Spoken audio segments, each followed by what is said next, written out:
পুজোর ফুল কিনতে গিয়েছি। ফুলের দোকানগুলোতে আজ একটু বেশি ভিড়। 10-11 বছরের একটি বাচ্চা মেয়ে হঠাৎ ফুল বিক্রেতাকে জিজ্ঞেস করে বসলো, আঙ্কেল, ওই দিকের ওই লাল হলুদ গোলাপগুলোর দাম কত? ফুল বিক্রেতা ছেলেটি গোলাপের দিকে তাকিয়ে বলল, ওগুলো ব্যাঙ্গালোরের গোলাপ, 30 টাকা পার পিস। আমাকে একটা লাল গোলাপ দাও তো, বলে কালো রঙের একটা পলিথিনের প্যাকেট থেকে 10 টাকার গোটা চারেক নোট বের করতেই পাশে দাঁড়িয়ে থাকা ভদ্রমহিলা সঙ্গে সঙ্গে বলে উঠলেন, মুনাই, গোলাপ নিয়ে কি করবে তুমি? আর অতগুলো টাকা কোথায় পেয়েছো মা? কথাগুলো শুনে বুঝতে পারলাম ভদ্রমহিলা আসলে মুনাইয়ের মা।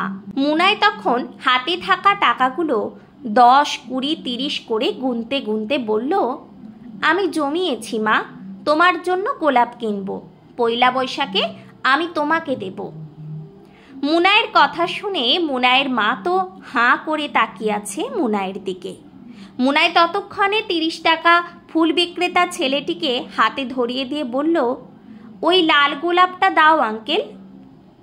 মুনাইয়ের মা বাধা দিয়ে বলল, ও ভাই, দিও না। মুনাই তো নাছোড় বান্দা, আমি নেব বলেছি যখন নেব, তোমাকে পয়লা বৈশাখে আমি দেব। কেন মা, আমি দিলে তুমি নেবে না? মুনাইয়ের এমন কথায় আবেগপ্রবণ হয়ে পড়ল মুনাইয়ের মা।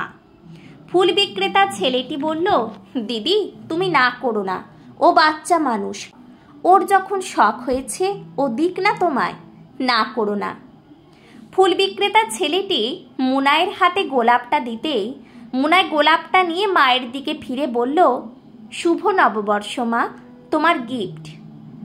মুনাইয়ের মা নিজেকে সামলাতে পারল না। দেখলাম চোখের কোণে জল।